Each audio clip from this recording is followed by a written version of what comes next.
Daddy is fixing the car.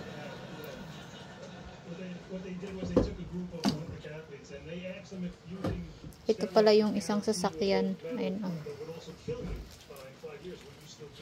Naayos. Inayos. Gusto ko tong sasakyan na to kasi maluwang. Hindi pa malinis ang loob kasi nga inaayos pa. Pero ang ganda, no? Ang laki ng loob niya.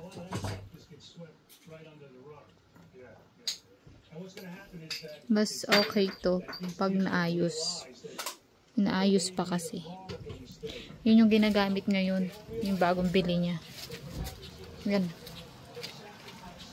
May isa pa tong sasakyan nakapark doon sa property ng tatay niya. Maliit, kulay red. Pero, ito yung gusto kong maayos. Sabi ko ayusin niya kasi pwede ako dito mag-aral mag-drive. Para matuto na ako mag-drive. Ayan, oh. Pag naayos niya. Pero sabi niya malapit nang maayos eh. Parang brake na lang.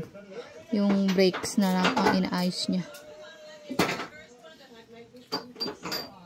Ang ganda, no? Gusto ko yung loob nito. Maluwag. Tapos silver pa yung kulay.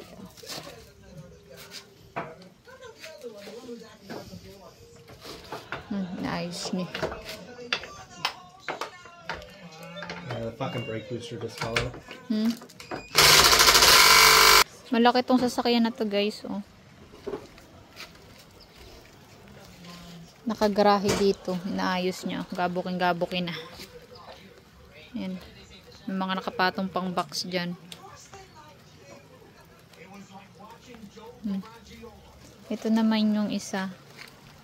Yan. Gustong gusto niya yan kasi sports car.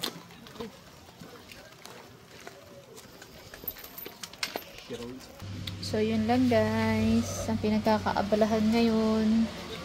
Pagka-awi niya ng trabaho, yan. Naayos niya tong sasakyan. Dito lang ako sa bahay.